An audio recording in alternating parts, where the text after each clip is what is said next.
በስመ ስላሴ በስመ አብ ወወልድ ወመንፈስ ቅዱስ አሐዱ አምላክ አሜን። ሰላም እግዚአብሔር አምላክ ምስ ኩላትኩም ይኹን። ስድራ እግዚአብሔር አምላክ ከመይ ውዒልኩም? ኣነ እግዚአብሔር ይመስገን። ክብሪ ይስፋሕ መድኃኔዓለም ኣቦይ ጽቡቕ ውዒለ ከምቲ ኣነ ጽቡቕ ዝወዓልኮ ጽቡቕ ውዒልኩም ክትኮን ድማ ናይ ኩሉ ግዜ ተስፋይን ትምኒተይን እዩ። ኣሜን። ስንክሳር ዘወርሃ ጥቅምቲ 19 ስንክሳር ዝሰምዕ ዘንብብ ፍቕሪ ጎይታ ኣብ ልቡ ይዕንብብ። ሓለዋን ጸሎትን ናይ ቅዱሳን ድማ ይረክብ። ዝክረ ጻድቅ ለዓለም ይህሉ ዝኽሪ ናይ ጻድቅ ንዓለም እዩ ዝነብር። ካብ ኩሉ ክፉእ ዘበለ ክድሕኑ ንቅዱሳን ተማሕፀኑ ኣሜን። በዚ ሎማዓንቲ 19 ጥቅምቲ ወርሓዊ በዓል ናይ ቅዱስ ገብርኤል መልኣኽ እዩ። ኣሜን። በረኸቱ ረድኤቱ ምስ ኩላትና ይውዓል።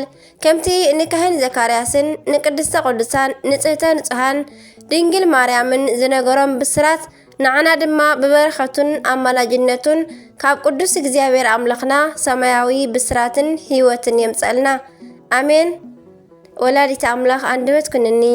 በስመ አብ ወወልድ ወመንፈስ ቅዱስ አሐዱ አምላክ አሜን። ቅዱስ ይምርሃነ ክርስቶስ ንጉስ ወዲ ሰብ ንጉስ ተባሂሉ ቅዱስ ክበሃል ኣቤት ክድነቕ። እዚ ዓብይ ኢትዮጵያዊ መራሒ ንጉስ ክኸውን ከሎ ከም ደናግል ድንግል ከም ባሕታውያን ገዳማዊ ከም ቀሳውስቲ ካህን ከም ሃዋርያት ድማ ሰባኺ ኮይኑ ምርካቡ የደንቕ እዩ። ቅዱስ ይምርሃነ ክርስቶስ ናይ ዘርኢ ሓረጉ ካብ ሱር ዛግዌ ነገስታት ክኸውን ከሎ ኣቦኡ ግርማ ስዩም ይበሃል። እዚ ድማ ኣብ መጀመርታ 1000 ዓመት መወዳእታ ነጊሱ ዝነበረ እዩ። ዣን ስዩም ወይ ከዓ ናይ ላሊበላ ኣቦ ጠጠውድም ወይ ከዓ ንጉስ ንግርማ ስዩምን ይሕዋት እዮም። እዚ ቅዱስ ክውለድ ከሎ ኣቦኡ ብህይወት ኣይነበረን። ኣዲኡ ናይቲ ወቕቲ ኣቦታትን ይምርሃነ ክርስቶስ ይምሓረና በልዎ። ገና ካብ ህፃንነቱ መንፈስ ቅዱስ ስለ ዝሓደሮ ረቡዕን ዓርብን ክሳብ ሰዓት 15 ወይ ከዓ ክሳብ 9 ናይ ኣዲኡ ጡብ ኣይጥዕምን ነበረ። ኣዲኡ ግን ብዘይ መረዳኣ ትጭንቕ ነበረት። ናብቲ ወቕቲ ድማ ንጉስ ጠጠውድም ድሕረይ ቀፂሉ ዝነግስ እንተዝፈልጦ እንዳበለ ክምነ ከሎ ኣብ ሕልሙ ህፃን ይምርሃነ እዩ ዝብል ድምፂ ብምርኣዩ ነቲ ህፃን ኣምፅኦ። ካብ ጽባቐ መልክዑ ዝተለዓለ ቅንኣት ስለ ዝሓደሮ ንኣማኸርቱ እንታይ ክገብሮ በሎም። ንሶም ድማ እንተቐቲልካዮ እግዚአብሔር ብደሙ ክሓተካ እዩ፣ ግን ንኸይወርሰካ እንተደሊኻ ጓሳ ባጊዕ ግበሮ በልዎ። ለውሃት ቅዱስ ዳዊት ካብ ጉስነት ከም ዝተጸውዐ ስለ ዝዘንግዑ እዩ። ድሕሪ 7 መዓልቲ ግን መጺኦም ኦ ንጉስ ፈጣሪ እንተ ኢሉ ዝተርፍ ነገር ስለዘየለ በቃ ስቑኢልካ ቀተሎ በልዎ። በታ ሰዓት ቅዱስ ሩፋኤል ካብ ሰማይ ወሪዱ ንኣዲኡ ይምርሃነ ሃብኒ በላ። ኣደ እያ እሞ ጨነቓ። እቲ መልኣኽ ግን ከም ዝሕይልዎ ቃል ኣቲላ ካብ ላስታ ነፂቑ ኣብ ኢየሩሳሌም ኣብፅሖ። ቅዱስ ይምርሃነ ክርስቶስ ድማ ንዓመታት ተማሂሩ ዲቁና ተቐበለ። ኣብ ኣከባቢ ኢየሩሳሌም ድማ ብጾምን ብጸሎትን ተወሲኑ ንፈጣሪኡ እንዳገልገለ ወንጌል እንዳሰበኸ ናይ ጉብዝና ዕድሚኡ ኸደ። ሓደ መዓልቲ ግን መድኃኒና ተገሊጹ ፍትወይ ይምርሃነ ሰበይቲ ተመርዒኻ ቅሽና ተቐቢልካ ኣገልግለኒ በሎ። እዚ ቅዱስ ነዚ ኣብ ሰምዐ ጊዜ ሓዚኑ ጎይታይ ናተይ ፈቓድስ ብድንግልና ክገልግለካ እየ ዝደሊ ነይረ በሎ።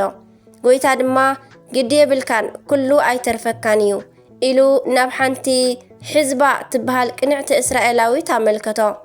ቅዱስ ይምርሃነ ድማ ንቅድስቲ ሕዝባ ብተኽሊል ተመርዕዩ ቅሽና ተቐበለ። ጉሩም ዘብሎ ግን ክልቲኦም ቅዱሳን ልዕሊ 40 ዓመታት ኣብ ሓዳር ብድንግልና ምንባሮም እዩ። ንኣዝማን ኩሉ ይከኣል እዩ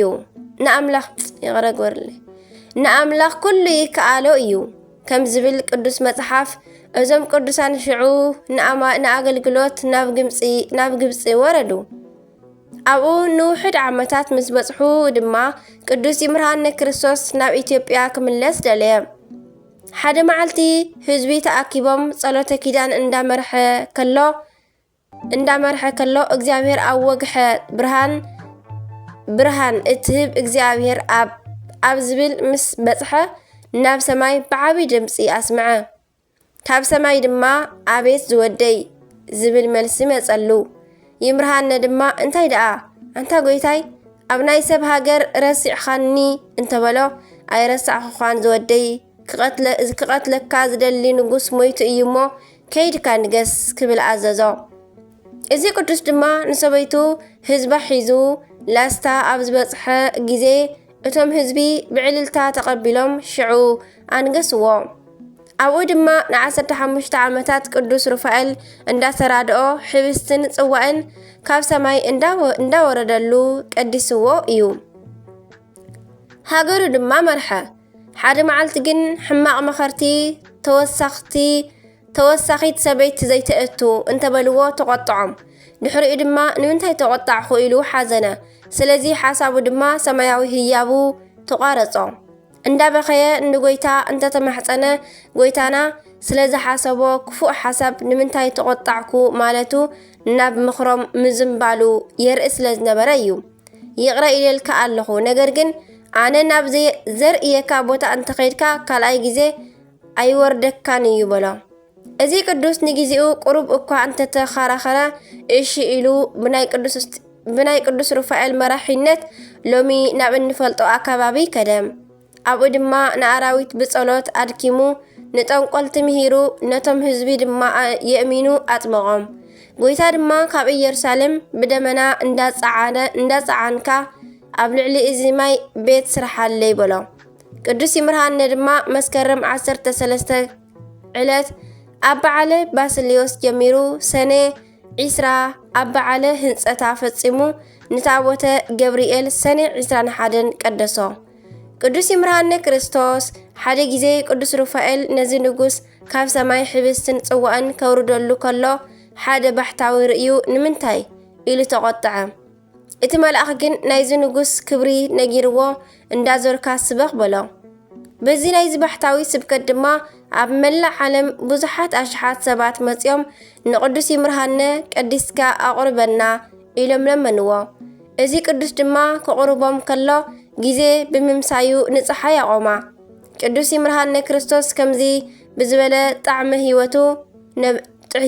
ህይወት ነቢሩ ን40 ዓመታት ንሃገርና ኢትዮጵያ ኣመሓዲሩ ጥቅምቲ 19 በዝለማዓንቲ ተቐብረ።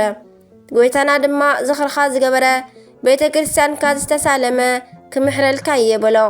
ረድኤት በረኸቱ ምስ ኩላትና ይኹን።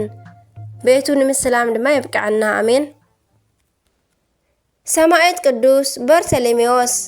እዚ በርተሎሜዎስ ዝተባሃለ ሰማዕት ካብ ግብፂ ምዕራባዊ ክፍሊ ፍዩም ካብ ትበሃል ሃገር ዝተረኽበ ሰማዕት እዩ። እዚ ድማ ኣብ ዘመነ ከሓዲ ዲዮቅልጥያኖስ ምስ ሰበይቱ ብሰማዕትነት ዝተቐተለ እዩ። ኣብ ዘመን ዝነበረ ከሓዲ ንጉስ ዲዮቅልጥያኖስ ስለ ዝነበረ ደም ክርስቲያን ከማይ የፈስስ ነበረ እሞ እዚ ቅዱስ በርተሎሜዎስን ሰበይቱን ክርስቲያን ምዃኖም ጥራይ ከም ወንጀል ተቆፂርዎም ተታሒዞም ኣብ ፍርዲ ኣደባባይ ቆሙ። ንሳቶም ድማ ኣብ ቅድሚ እቲ ከሓዲ ንጉስ ቀሪቦም ክርስቲያን ምዃኖም ብድፍረት መስከሩ። እቲ መኮንን ድማ ሰብኣይን ሰበይትን ብሂወት ከለው ዓሚቕ ጉድጓድ ኣኹዒቶም ኣብ ውሽጡ ክስንድዎም ኣዘዘ።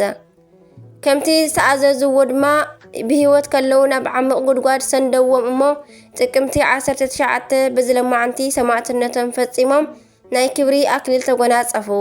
ረድኤት በረኸቶም ይሕደረና ብጸሎቶም ይምሓረና ኣሜን። ከምኡውን ኣቡነ ዮሃንስ ዝሃገረ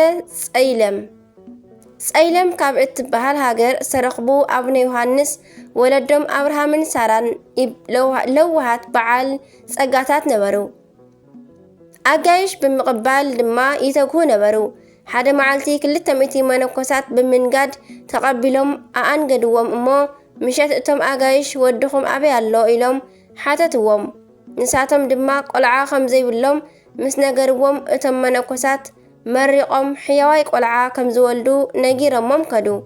ድሕሪ ቁሩብ መዓልታት ድማ ሳራ ጸነሰት እሞ ኣቡነ ዮሃንስ ተወልዱ። بهايمانوت بمግባር ድማ ኣዕበይዎም አቡነ ዮሐንስ ኣብ 17 ዓመቶም ካብ ወለዶም ተሓቢኦም ንመነኮሳት ተኸቲሎም ከይዶም ገዳም ኣተው ኣብ በረኻ ከለው ድማ ኣቦም ስለ ዝዓረፈ ንበይኖም ተረፉ ናይ ጸይለም ወተሃደራት ድማ ኣብ መንገዲ ረኺቦሞም ምስ ክልተ ኣዋልድ ኣሲሮም ወሰድዎም ወተሃደራት ኣብ መንገዲ ከለው ንእንስሳታቶምን ንዕኦምን ዝሰትይዎ ማይ ሰኣኑ አባ ዮሐንስ ድማ በኃይል ፈጣሪዬ ኣብዚ በረኻ ማይ እንተኣፈልፊለልኩምሲ